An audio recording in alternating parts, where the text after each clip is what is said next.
We are saying no to the referendum. This is going to make a practical difference. Proper recognition of we as the first people. This is all for show. We're headed for months of referendum rhetoric as opposing political players pump up and pick apart the merits of the voice. Which policy area, portfolio or government department would the voice not deal with? It won't be giving advice on parking tickets.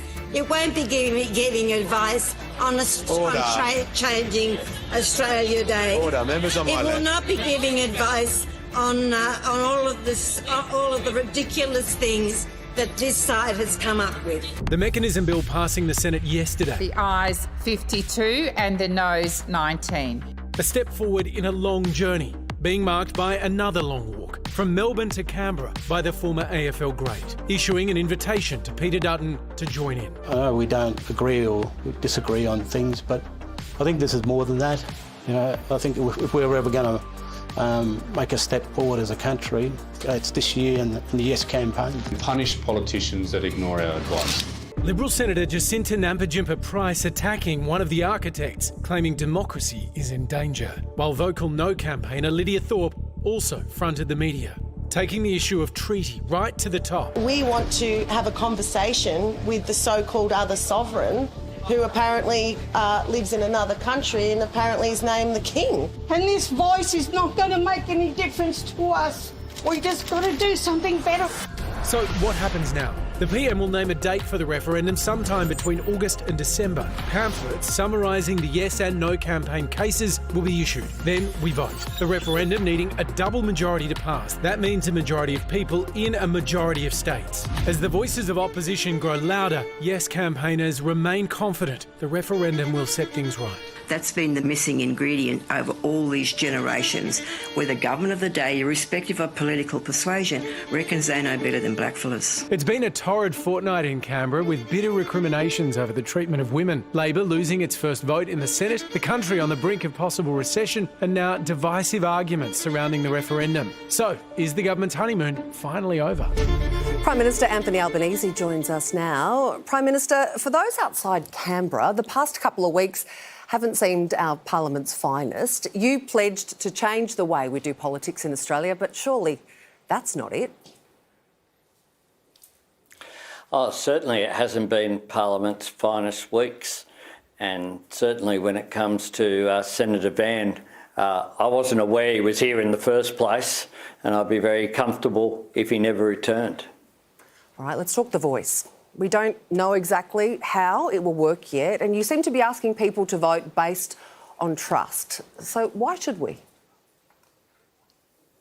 Not at all. What the Constitution does is it sets out the principles which are there. And the principles are very, very clear that this is about two things: recognition of First Peoples in our nation's Constitution, our most important founding document, and secondly, that we would listen to Indigenous people about matters that directly affect them.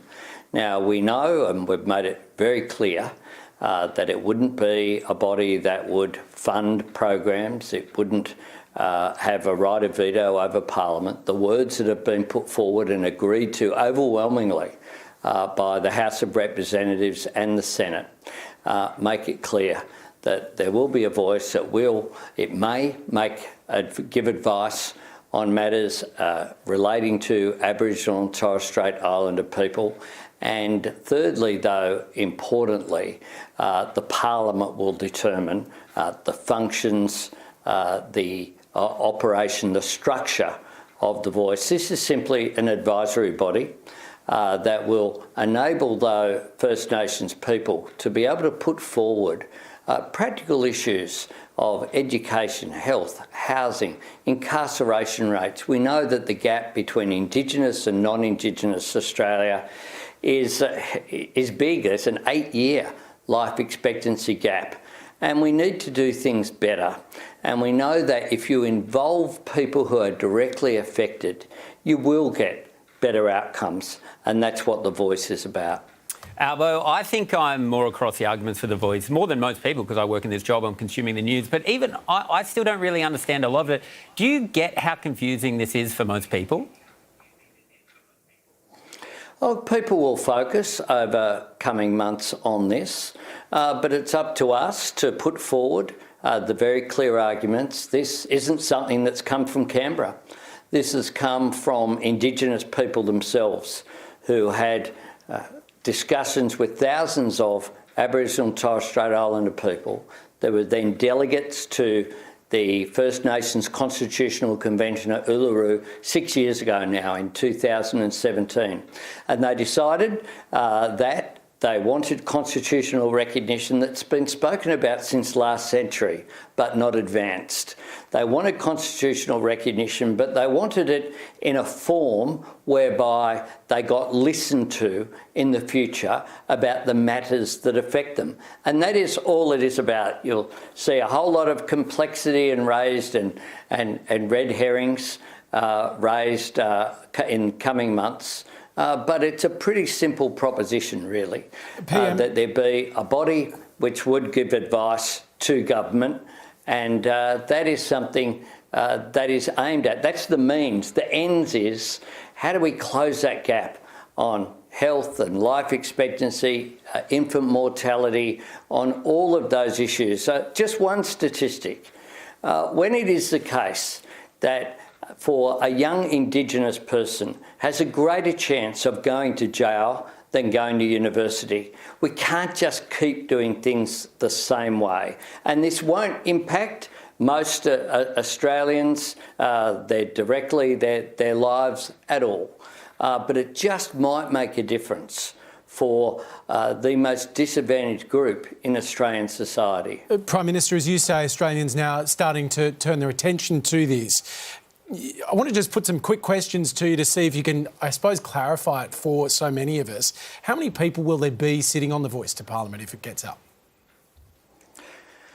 Well, that would be determined by the Parliament, but there's been a review was given to the former government and considered by their Cabinet twice, by Tom Calma and Marcia Langton, and that talked about a group of around about 24 people. Okay. But that would be determined by the Parliament. So our Constitution determines the bigger principle, and like everything else, the Parliament will determine, and that will change over a period of time as well. But I think, as you've acknowledged, people want to understand this, right? So I'm giving you the opportunity to give that clarity. How would people get onto the Voice? How would it be chosen? They'd be elected, and that would be the consultation with Indigenous Australians themselves. So it might be, for example, South Australia has a Voice to Parliament. Already has been established this year. It might be that it's that Voice to Parliament elects people to the national voice structure. In Victoria at the moment, where you're sitting, there's an election at the moment of Indigenous people to their PM, I'm trying to keep this as simple as possible. I'm trying to keep this as simple as possible with respect, Prime Minister. If the Voice disagrees with the government of the day on something, who has primacy there?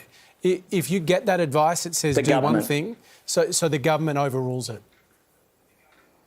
The government, absolutely. There is no right of veto of this. Parliament structure remains in place, is not affected by any of this, and that's been made very clear. All this is an advisory group. Prime Minister, on another topic that a lot of Australians would regard as probably even more pressing. A lot of people in this country are struggling to afford a home or to rent, but the government let in almost 400,000 migrants last year. Isn't that just making the housing crisis worse? Now, let's be clear about what happened last year. Whereas what normally happens is that people leave the country and people come back to the country. So what happened post-pandemic, of course, was that instead of students who'd finished their degree, for example, leaving and the same number coming, just people came. No one was leaving because they weren't here beforehand. And indeed, the population that was reached, that will be reached in 2025, was expected to be the population under the former government's projections already in 2022. So this is a product really of what has happened with the opening up of our borders. And when you close your borders completely, as we did, you've got to expect a short-term bounce back. We have a migration strategy. We expect that by targeting migration to Australia's need, the numbers in future will actually be lower than what was projected. You've said to the Greens that there's no more money for housing, but on the weekend you found an extra $2 billion. So weren't they right to hold out for more cash? No, they were irrelevant to the decision that was made as a result of the work that we do between us and state and territory governments.